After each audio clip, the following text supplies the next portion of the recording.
Друзі, всім привіт! Сьогодні я готую ось такі смачні квашені огірки.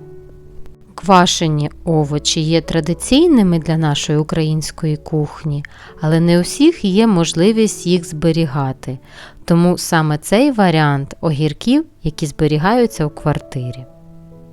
За цим рецептом вони ніколи у вас не перекиснуть і будуть хрумкими впродовж цілого року.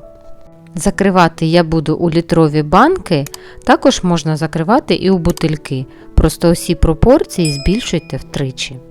Склад продуктів елементарний, так би мовити традиційний, а сіль я вимірюю просто столовою ложкою, ось така з невеликою гіркою, це рівно 30 грамів. Огірочки я обов'язково замочую в холодній воді і беру ось такі невеликі, далі ви зрозумієте, чому важливий розмір, щоб вони не виглядали з банки. Баночку попередньо вимиваю з содою та починаю збирати усю начинку. На дно кладу гілочки кропу, вони в мене трохи вже підсушені, зелень я ніколи не клала.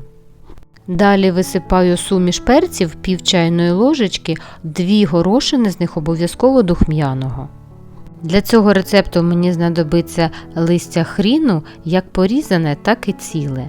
1 лист я ріжу та кладу на дно банки. 2 зубчики часнику розрізаю просто навпіл.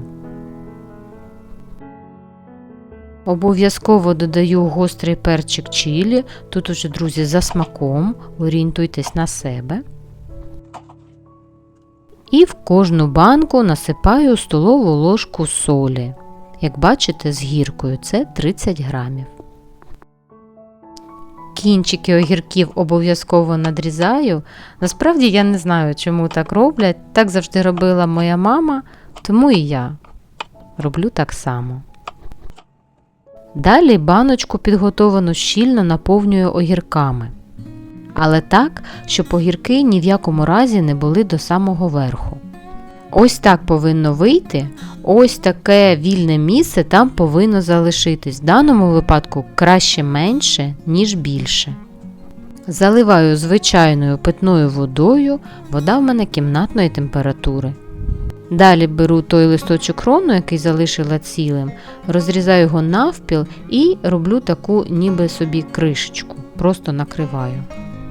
Друзі, саме оці 2 фактори – огірки не доверху та оцей бар'єр у вигляді листка хрону не дадуть при довготривалому зберіганні перекиснути нашим огіркам. Далі абсолютно неважливо, металева у вас кришка чи пластикова, закриваємо огірки та ретельно перемішуємо до розчинення солі.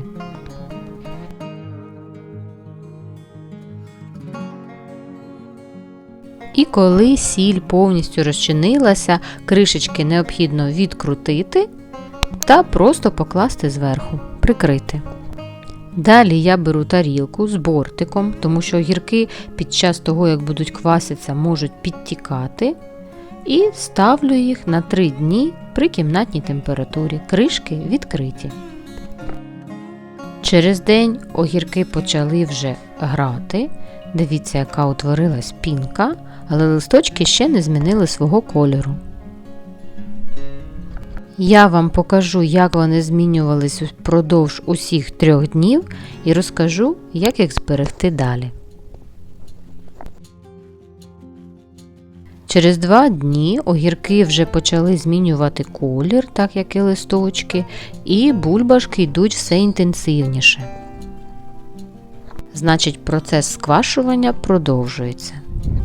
І ось нарешті пройшло 3 дні, огірки перестали грати, перестали йти бульбашки, значить вони вже заквасились. Звичайно, все залежить від температури, в якій вони квасились, але я завжди квасю 3 дні. Тепер мені необхідно злити розсол. Для цього я беру ось таку кришечку, вона, мабуть, є в кожного. Розсол зливаю з усіх 3 баночок в одну каструлю. Роблю я це для того, щоб його прокип'ятити, щоб зупинився процес бродіння.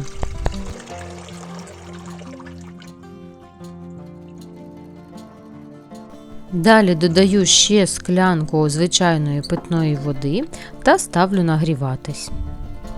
Після закипання утвориться ось така пінка, її необхідно ретельно зібрати. Даю розсолу прокипіти декілька хвилин. Нагадую, це ми робимо для того, щоб зупинити процес бродіння. Далі з баночок прибираю ось ці верхні листочки, кришечки, так би мовити, так легше буде наливати розсіл.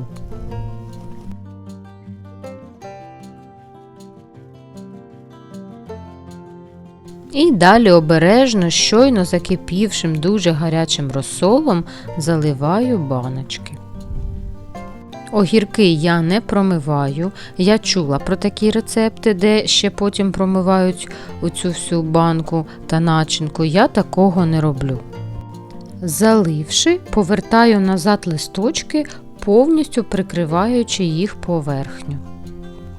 Далі до самого верху доливаю ще гарячим розсолом, так навіть можна, щоб аж переливалося, та прикриваю кришечкою. Таким чином заповнюю всі баночки та приступаю до стерилізації.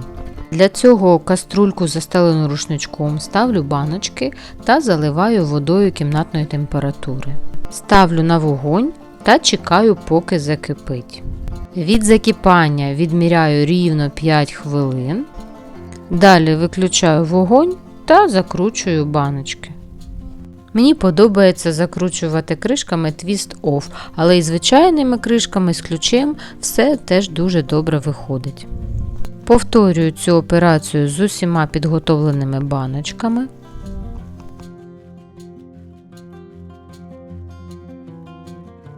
А потім залишаю їх під рушничком просто на столі до повного вистигання. Ось і все, друзі. Дуже класні, смачні та хрумкі огірочки, які зберігаються в квартирі, заквашені. А я вам, друзі, дуже рекомендую, обов'язково приготуйте, скуштуйте, порадуйте себе та свою родину. Смачного!